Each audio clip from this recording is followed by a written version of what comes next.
Hey guys, Sam here. Welcome to my channel. If you're new here, thank you so much for stopping by. Today I am going to share with you the story of when I bought my van and driving from Portland to Vegas with it. And believe me, there's a little bit of a plot twist as my travel partner leaves me alone and does not travel back with me. So stay tuned and I will share with you how the trip goes and some of the footage that I got while I was on my way back. Now, please bear with me. I'm not a great videographer yet at this point. I don't think that I am today either, but this is really probably the first time I've ever even used my GoPro. So I apologize for the audio quality that sits in some of these clips and also in just quality in general. So let's get started. I am from Portland, Oregon, and in about late 2016, I decided that I was going to buy a Sprinter van, used preferably because they're very expensive, and I would convert it myself into my new home.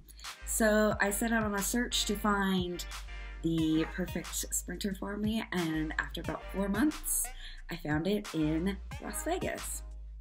So I decided that I had a little bit of airline credit, so I would end up flying down to pick up the van rather than have it shipped home because it seemed like a perfect opportunity. It was March, it was really crappy weather in Portland, so it was really awesome to get to Vegas and enjoy some sunshine. And I had just enough airline credit that I could take somebody with me. So I invited a friend who about a week before we were scheduled to leave had to cancel. That's totally okay. I don't blame him. I still love him. But when I found out, I was at my local bar and a woman that was working there said that she had traveled across the country a few times by car. So she decided that she would be a great asset to my trip. I guess we decided that she would be a great asset to the trip. It seemed like a really great idea. How long would it really be? We'd fly down, spend an evening in Vegas, get in the car the next morning, and then just drive it back to Portland. 2 people, that really shouldn't take too long, right? So I changed the ticket into her name and we set off on Vegas.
Everything seemed to be going all right. As we got through the airport, we had a few cocktails, didn't think anything of it because we're headed to Vegas, and heck, I'm celebrating. I am so excited. I cannot wait to see my van. So we get to Vegas, and within the evening, things start to get a little sketchy.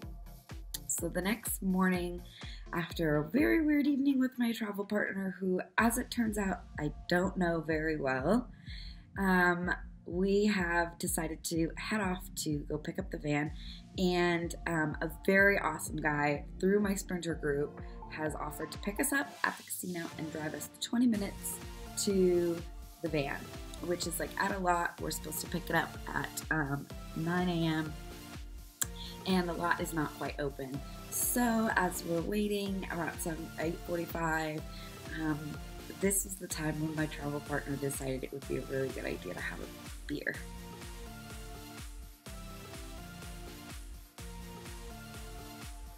This definitely made me nervous, but I tried not to overthink it because, heck, I was excited. I had my rose-colored glasses on, I'll admit it. So Paul had to leave. He had to go back and get to work, and that I was left with my travel partner and the man who was supposed to give me the keys to the van. Slight backstory here. The man is not selling me the van. I have brokered the deal in Portland, so that deal is already done. I did the deal with this guy. That guy did the deal with this guy. So I am not negotiating this van at all. I'm just here to pick it up and transport it back to Portland, period. So we noticed a few things are kind of sketchy about the van. One, it may not be in the best condition physically, externally. It looks like it's been a little bit more beat up than they might have led on to believe in the buying of the van. And my travel partner takes it upon herself to ask about how the oil levels are. It is at this point that he discovers in front of her that there's practically no oil in here. Don't get me wrong, I wasn't going to leave town without checking all these things anyway. It is not this man's responsibility to take care of my trip. I'm just buying a used van. So I'm just picking it up. So he puts a little bit of oil in it, but she is got her spidey senses up. Just that, we get in the van, not very far further, the van keeps shutting off. It's a safety feature and everything is going down when I'm making hard turns. Not knowing what this means, I immediately call dude in Portland who sold me the van.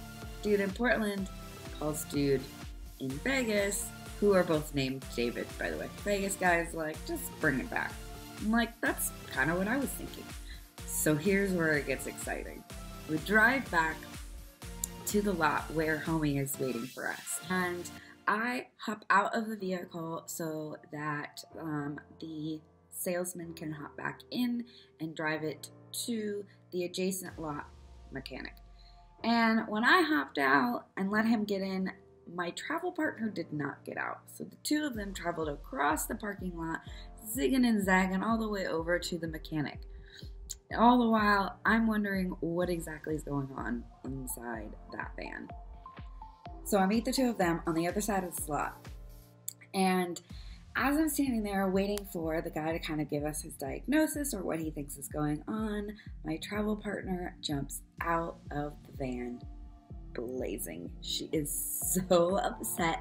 She comes flaming over, and I swear there is smoke coming out behind her, and she is in this guy's face immediately.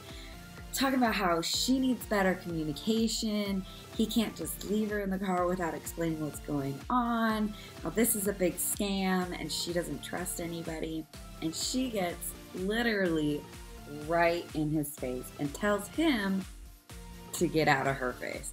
At this point, they both have her fists. They are both about to punch each other. So I physically step between the two of them, shocked that this is even happening. I look at him like, you're not going to hit a woman. That's not going to happen. And I look at her like, what is going on? What is your stake in this game? Calm down. Go for a walk. You're not necessary right now. So at this point, I'm a little bit in shock, and all of the excitement of the day and the excitement of buying the van has officially worn off. Things are definitely getting real here. So she trots off to go have a cigarette, and he stays to have a conversation with the mechanic about what's happening. As it turns out, I am having some computer issues. What's happening is when I don't have 100% traction, it's seeing that as a safety fault, and so it's shutting the engine down. So we're gonna work on this. Our computer guy is coming in just a few hours. I say, great, no problem. So I sit down, it's nice weather. My travel partner is wandering around the parking lot. Now, it is at this point that he also says to me, you need to keep your travel partner away from me. I'm an educated man, and this is my business, and she got in my face and she threatened me. Now, she says she wants to call the police because she doesn't feel safe.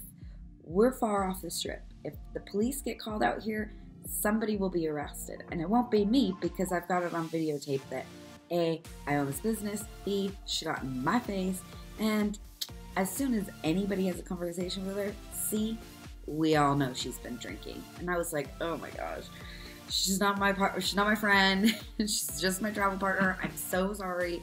Please keep working on my van.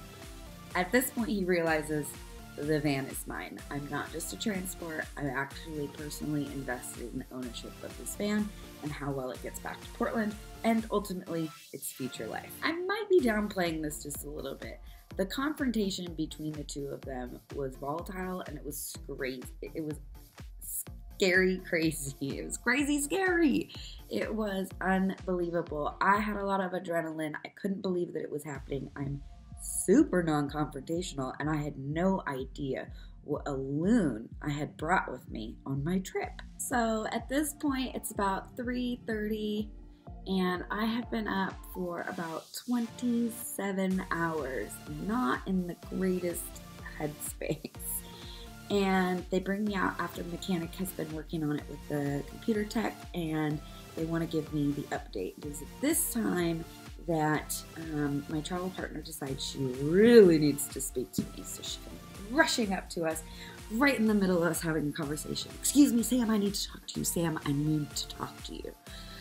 Like a toddler. She just couldn't be. So I asked her what was up and she said, I'm leaving. I'm getting on a plane and I'm leaving. And that was it. She decided. I didn't know what to say to her, so I said, okay, and I turned right back to the adults and continued our conversation. I don't even know how to argue or ask you to stay. I don't want you to stay. This is crazy. You're crazy, so you might as well just go. I'd rather spend the next few days driving through states and out of cell reception with a van I've never driven before than with you. They definitely felt sorry for me, the people at the mechanic shop and the sales shop. They definitely felt for me and my crazy friends that I brought with me. Because I was going to be now traveling alone and they knew it, they came to me, the owners of the shop, and they said, we'd like for you to stay in Vegas another night. We're going to pay to put you up for the night because we don't want you to leave to drive back to Portland alone this late in the day or the evening.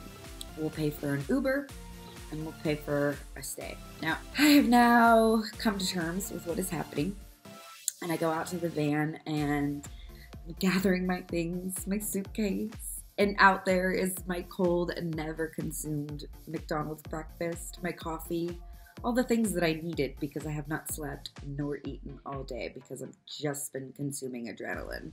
I am grabbing my things and as soon as I pop out of the driver's seat, there is Paul, my angel. I didn't tell him to come, but he knew that I needed him to. And so there from a complete stranger was one of the best welcomes I had had all day.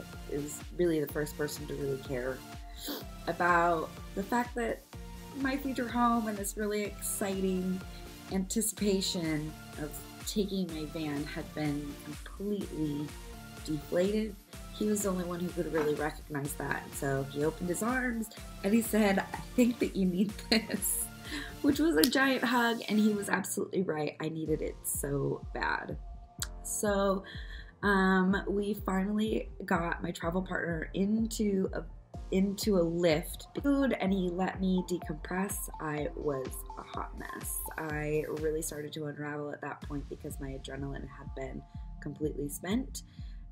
So I just kind of couldn't believe what had happened in the day. I was supposed to be halfway back to Portland by then in my van, and I was still in Vegas and things had hit the fan. We got back to the casino, again, very shady. It was definitely on the old end of places to stay, but it was paid for, so awesome. I needed to sleep and I needed to eat, and my body would not let me do either one. I was just a hot mess. I could not relax. I could not eat food. So I laid around for as long as I could until I got the phone call that my van was ready. So I took a deep breath and I went down and I caught my Uber And I went back, I got my van. The next morning I woke up and took a deep breath, started the day over, started the whole process over. And for the first time in what had now become about 4.5 months, I looked out the window, saw a Sprinter van, and instead of thinking, oh my gosh, I wish that Sprinter was mine, I thought, oh my gosh, that Sprinter is mine. And I was so excited. It was a long process, and I started about 24 hours later than I wanted, but there I was in my van for the first time. And what you're about to see is me going to fill it up and catching the sunrise just before I hit the road.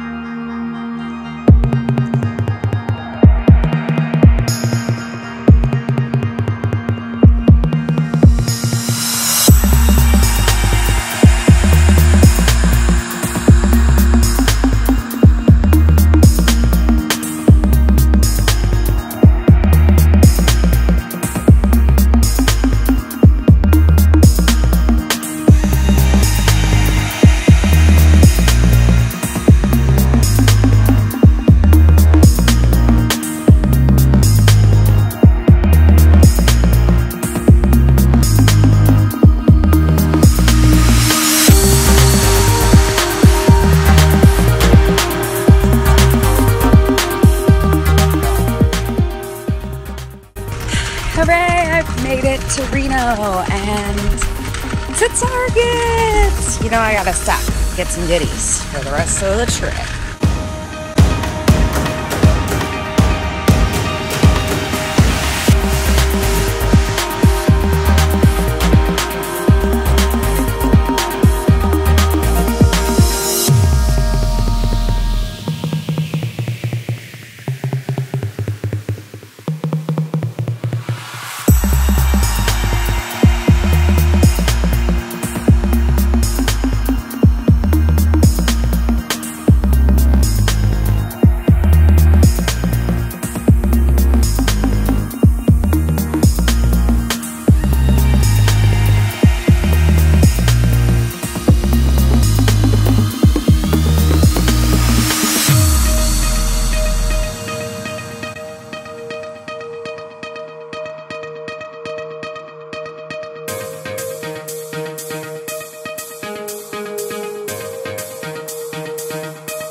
I'm gonna make this really short. I just wanted you to be able to see that I'm totally cool and hanging out in my van. This is it. I'm in the van right now, and I have a little candle because it kind of still smells like the chemicals that they were transporting in this van. I have a bottle of bourbon, so I actually have like a nice cup of bourbon. I got this cup, and I just have this little open space, and I've got fresh air, and I'm sitting totally comfortably. While it won't always be like this as far as what the van looks like or how I live in it, this is really not that bad. I'm like having some phone calls with some friends, drinks to be drunk, and I'm not lonely. I'm actually doing all right out here, and so I look forward to the day that this is my space. This wall will be gone, and over there will be my bed, and somewhere right next to me will be my cat.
enjoyed that, my little montage of coming back to Portland. It was filled with ups and downs, lots of surprises, as is always in the van life. So stay tuned to see me master that entire list you just saw. I actually crushed most of it in 1 year. And now, 1 year later, I am on the road, traveling full-time with my cat, and I hope to share all of it with you. Got great footage, tutorials of a lot of those projects that I did, and travel plans for the future, travel videos of where I've been. So stick around and let me know where to next.